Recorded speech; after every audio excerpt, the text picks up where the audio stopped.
안녕하세요 여러분, 노마드입니다. 자, 오늘은 아주 오래된 사랑 이야기 하나 가지고 여러분에게 돌아왔습니다. 이름하여 피라모스와 티스베에 관한 사랑 이야기입니다. 로마의 시인 오비디우스가 쓴 변시라는 책에 등장하는 이야기인데요. 신화책임에도 불구하고 피라모스와 티스베에 관한 이 이야기에는 신들이 등장하지 않습니다. 그리고 이 이야기는요, 그리스인들의 것도 로마인들의 것도 아니었습니다. 바벨론으로부터 전해 내려오는 이야기였습니다. 그러니까 오비디우스가 1세기 사람이니까 그 당대에도 이미 1000년 이상이나 된 아주 오래된 이야기입니다. 그리고요, 이 오비디우스가 이 피라미스와 티스베에 관한 사랑 이야기를 변시라는 책에 소개시켜 놓은 후 약 1600년 후에 셰익스피어가 이 이야기의 구조를 그대로 가지고 가서 그 유명한 로미오와 줄리엣이라는 작품을 쓰게 됩니다. 그러니 로미오와 줄리엣이라는 이야기는 아주 오래된 이야기라고 볼 수가 있고요. 순수한 셰익스피어의 창작품이라기보다는 신화 속에서 내려오는 이야기를 셰익스피어가 다시 각색한 이야기에 가깝다, 그렇게 말씀드릴 수가 있겠지요. 이 피라모스와 티스베는 옆집에 살았습니다. 그렇기 때문에 어린 시절부터 소꿉친구로서 다정하게 서로 알던 사이였습니다. 그러다가 점차 나이를 먹어가면서 사랑에 빠지게 됩니다. 그런데 무슨 일 때문인지 두 집안이 서로 원수가 됩니다. 이 둘은 부모의 반대에 부딪히게 되고 점점 사랑을 나누는 것에 어려움을 겪게 됩니다.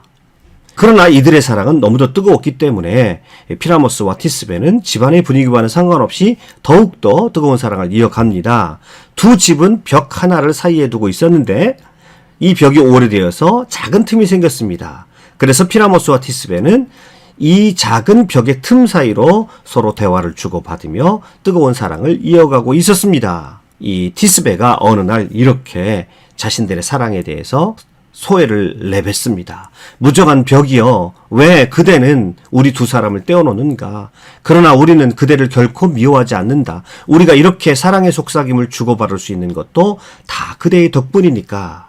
자, 벽을 통해서 사랑을 주고받는 자신들의 안타까운 마음을 이렇게 표현하고 있는 겁니다.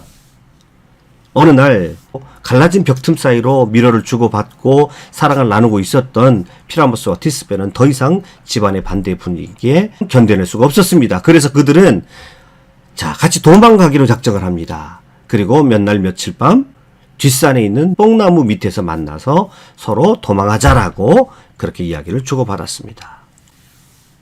약속한 날 밤 뽕나무로 티스베가 먼저 도착했습니다. 그런데 멀리서 사자 한 마리가 무엇인가를 잡아먹고 이쪽으로 오고 있는 것을 보았습니다. 입에는 피가 잔뜩 묻어 있었습니다. 어슬렁 거리고 있는 사자를 다행스럽게도 티스베가 먼저 발견을 했습니다.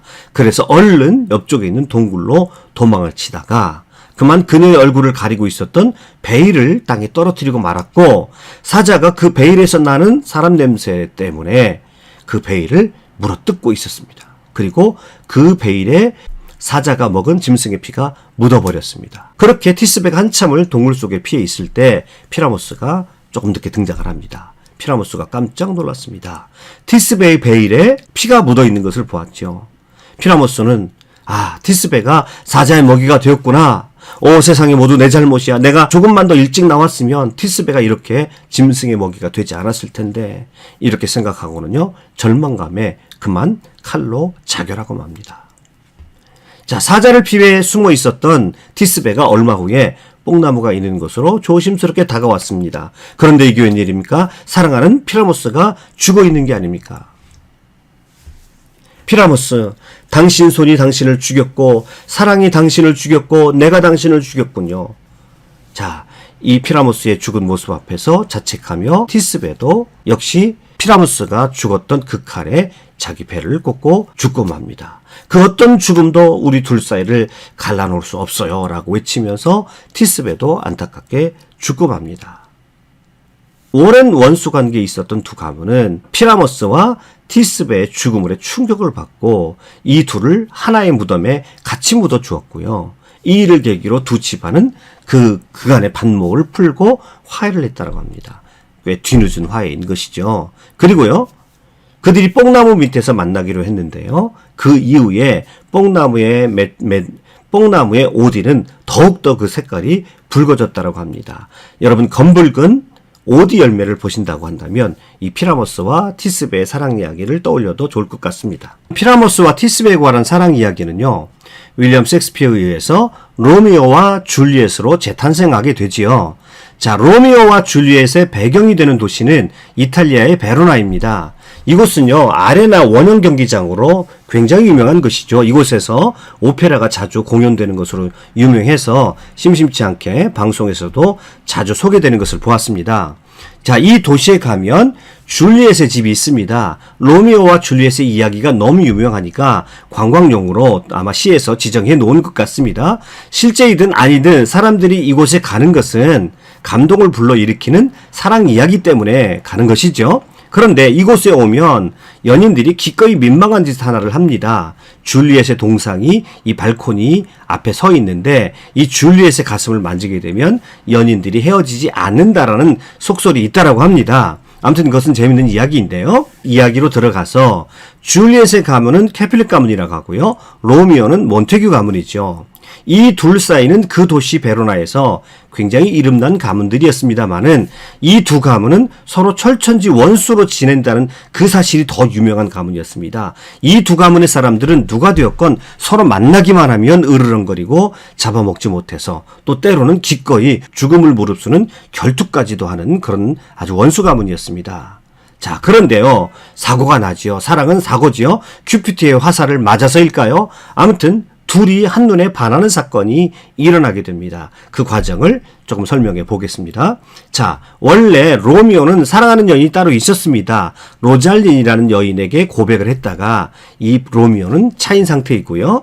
자, 줄리엣에게는 원래 줄리엣을 마음에 들어하는 페리스 백작이라는 사람이 있었습니다. 자, 그런데요, 자, 이야기는 일요일 저녁에서부터 시작을 하는데 이 로잘린이라는 여자에게 대시했다가 실현을 당한 로미오의 고백으로부터 시작을 하겠습니다.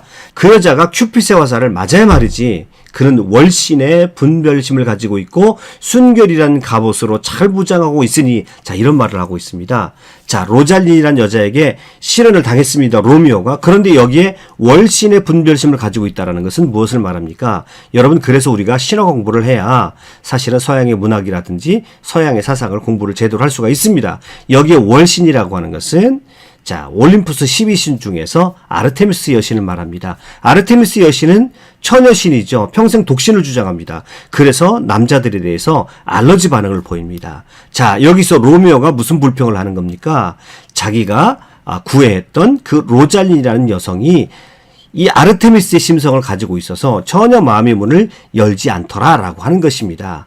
그렇게 지금 로미오는 로잘린이라는 여자에게 실현당한 상태입니다. 그런데 이렇게 마음 아파하고 있던 로미오에게 친구들이 캐필리카의 가면 무도에 한번 가볼 것을 권하게 됩니다. 자, 이 장면은요, 디카프리오가 주연한 로미오와 줄리엣의 한 장면인데요. 원래는 이 피라모스와 티스베가 갈라진 벽 틈 사이로 미러를 주고받는 장면을 조금 변형시켜서요. 자, 이렇게 어항을 사이에 두고 로미오와 줄리엣이 서로에게 관심을 표현하는 장면으로 상상력 있게 바꿔서 표현한 것입니다. 자, 첫눈에 반한 로미오가 줄리엣에게 이렇게 작업을 걸지요. 둘이 서로 춤을 추면서 이제 손을 잡고 있습니다. 그러면서 로미오가 자, 닭살 돋는 이런 멘트를 합니다. 천하디천한 이 손으로 이 거룩한 성당, 이 거룩한 성당이라는 것은 이제 줄리엣의 몸을 말하죠. 이 거룩한 성당을 더럽히고 있는 것이라면 그 죄의 보상으로 내 입술이 낯을 붉힌 두 순례자처럼 대기하고 섰다가 점잖게 키스하여 그 추한 흔적을 씻고자 하오. 자, 지금 작업 멘트를 걸고 있는 것입니다. 로미오가. 자, 그래서 둘이 만나자마자 서로 사랑에 빠지는 그런 장면이고 서로 키스를 나누는 장면이죠. 하지만 둘이 서로 빠져들다가 곧 자신들의 가문이 서로 원수의 가문인 것을 서로 알고 둘이 실망에 빠진 채 헤어지게 됩니다. 자, 다음 날 그 유명한 발코니 장면인데요. 로미오가 줄리엣 집에 담을 넘습니다. 그리고 그녀의 방 발코니 쪽으로 다가갑니다. 줄리엣도 지난밤에 로미오와의 만남 때문에 설레이는 마음으로 잠을 이루지 못하고 있고 발코니에서 서성이면서 뭔가 읊조리게 됩니다. 자, 발코니에 다가간 로미오가 줄리엣이 2층 창문으로 나타나는 모습을 보고 이렇게 독백합니다. 하지만 쉿! 저기 창문에서 비춰오는 빛은? 저기가 동쪽이라면 줄리에트는 태양이다. 밝은 태양아 떠올라서 샘장이 달을 죽여다오. 여러분, 달이라고 하는 것은 무엇을 말한다고 말씀을 드렸냐면 바로 아르테미스 여신이죠. 처녀신이죠. 사랑을 거부하는, 그래서 독신을 고집하는 여신이 아르테미스 여신입니다. 그래서 지금 로미오가 이렇게 말하는 겁니다.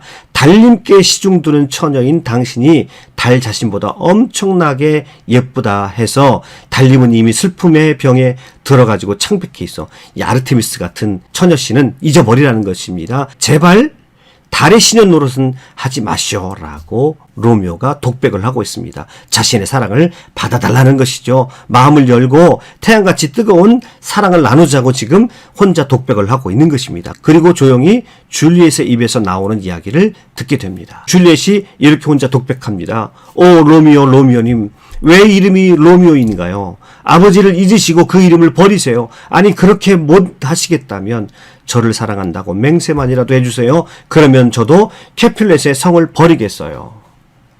자, 제가 로미오와 줄리엣을 읽으면서 가장 좋아하는 대사입니다. 그리고 이 작품을 진짜 좋아하게 된 계기가 바로 이 줄리엣의 독백이 있었습니다. 자, 조금 더 줄리엣의 독백을 이어가 보겠습니다. 당신의 이름만이 내 원수예요.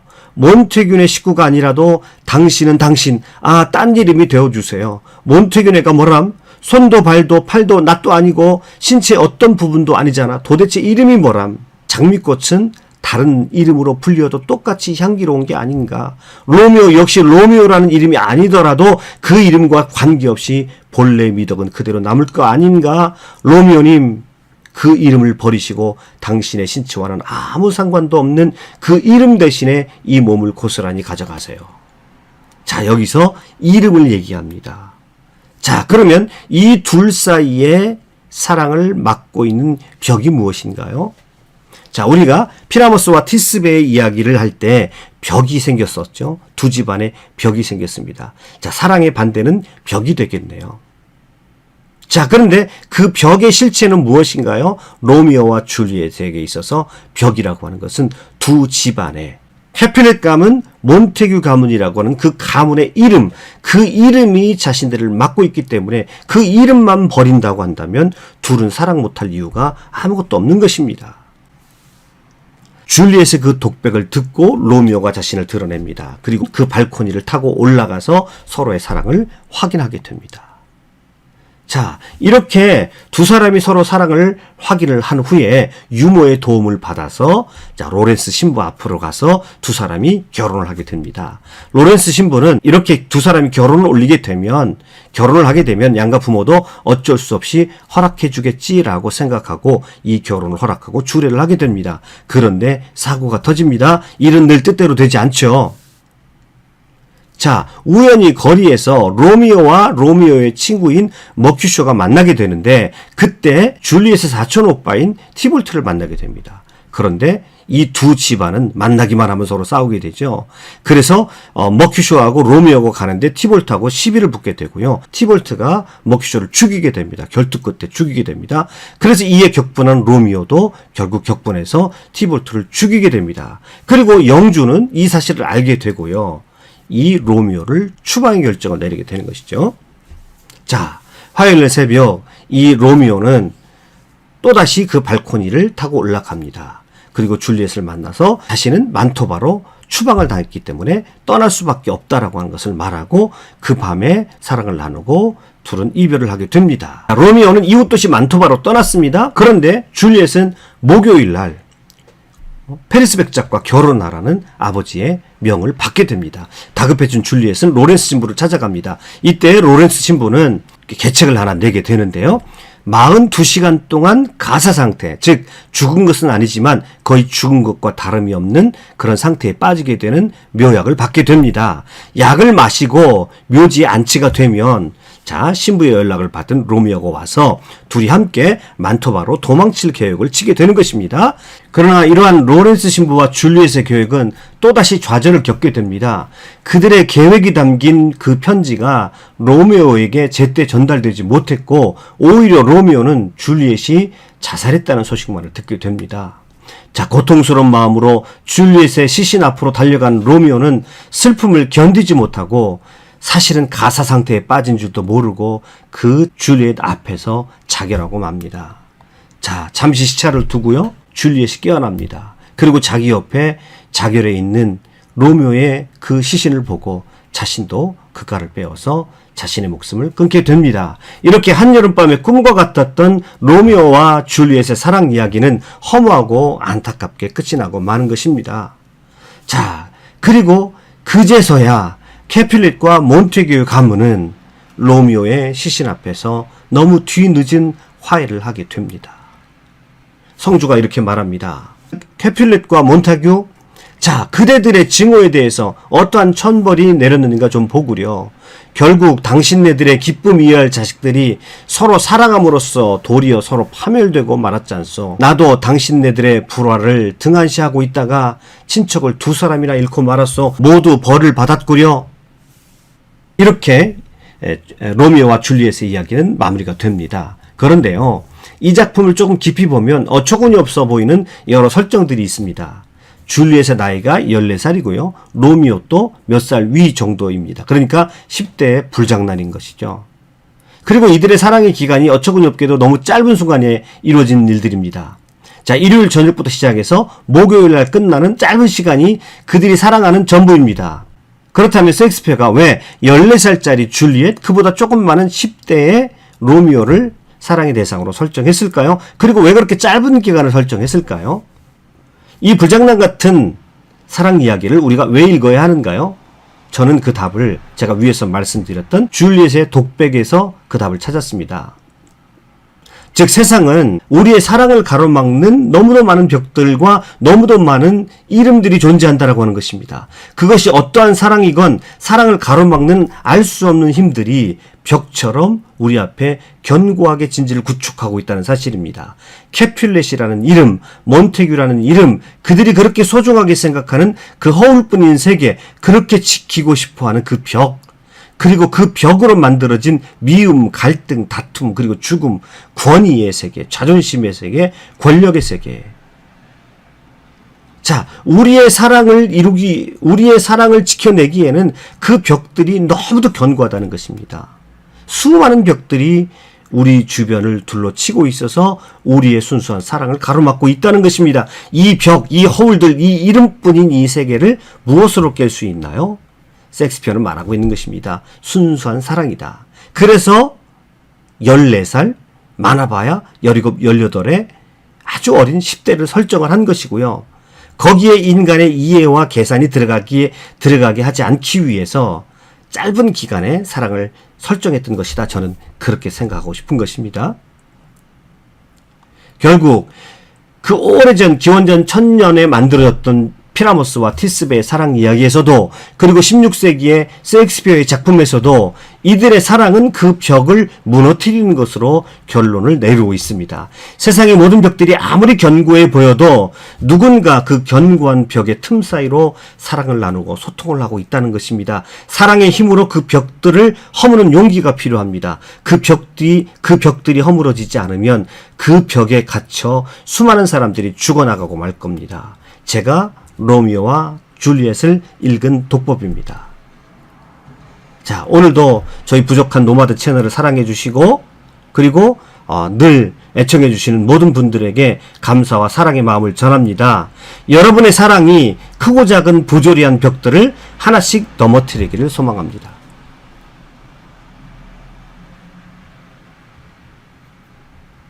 자, 오늘도 끝까지 시청해주신 여러분께 대단히 감사를 드리고요. 그동안도 계속, 오늘도 끝까지 이야기를 시청해주셔서 대단히 감사하고요. 부족한 노마드 채널을 사랑해주시고 시청해주신 모든 분들에게 감사와 사랑의 마음을 전합니다. 여러분의 사랑이 크고 작은 부조리한 벽들을 하나씩 넘어뜨리기를 소망하는 마음을 전달하며 강의를 마치겠습니다. 수고하셨습니다.